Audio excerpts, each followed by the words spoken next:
റീൽസുകൾ കാണുന്നത് ബ്രെയിൻ ഫോഗിങ്ങിന് കാരണമാകുന്നു എന്ന് പഠനങ്ങൾ കണ്ടെത്തിയിരിക്കുന്നു. നമ്മുടെ മൊബൈലിൽ ഏതെങ്കിലും ഒരു നോട്ടിഫിക്കേഷൻ വന്നു കഴിഞ്ഞാൽ നമ്മൾ തുറന്നു നോക്കിയാൽ പിന്നീട് നമ്മൾ ഏതെങ്കിലും റീൽസിലേക്കൊക്കെ കടക്കും. പിന്നീട് നമ്മൾ മണിക്കൂറുകളോളം അതിൽ ചെലവഴിക്കുന്നത് അറിയാതെ പോവുകയാണ് ചെയ്യുക.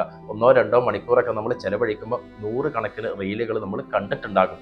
അതിൽ ആദ്യത്തേത് ഒരു സങ്കടമുള്ളതാകും, പിന്നീട് ഒരു തമാശയുള്ളതാകും, പിന്നീട് ഇതുപോലെ ഏതെങ്കിലും സൈക്കോളജിക്കൽ ടിപ്പുകളാകാം, പിന്നീട് ഏതെങ്കിലും മോട്ടിവേറ്റഡ് റിലേറ്റഡ് ആകാം, പിന്നീട് വേറെ ഏതെങ്കിലും ദേഷ്യം പിടിക്കുന്നതാകാം. ഇങ്ങനെ പല വിധത്തിലുള്ള ഇമോഷനുകൾ നമ്മൾ ഒരേ സമയം കൊടുത്തുകൊണ്ടിരിക്കുമ്പോൾ നമ്മുടെ ബ്രെയിൻ കൺഫ്യൂഷൻ ആകും. കാരണം നമ്മുടെ ബ്രെയിനിന്റെ പ്രത്യേകത ഒരു സമയത്ത് ഒരു ഇമോഷനെ എക്സ്പ്രസ് ചെയ്യുക എന്നുള്ളതാണ്. പല വിധത്തിലുള്ള ഇമോഷനുകൾ വന്നുകൊണ്ടിരിക്കുമ്പോൾ ബ്രെയിൻ അവിടെ കൺഫ്യൂസ്ഡ് മോഡിലേക്ക് എത്തും.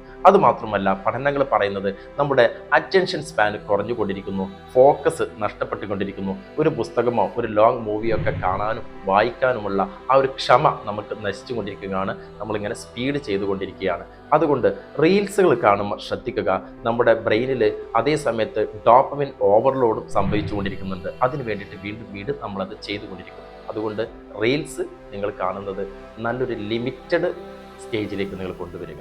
അപ്പം എങ്ങനെയാണ് ഈ റീല് നിങ്ങൾ കണ്ടിട്ട് നിങ്ങളുടെ ബ്രെയിൻ ഫോഗിങ് നടക്കണ്ട. ഇത് ആർക്കെങ്കിലും ഒന്ന് ഷെയർ ചെയ്തിട്ട് വേഗം ഫോൺ വെച്ചു.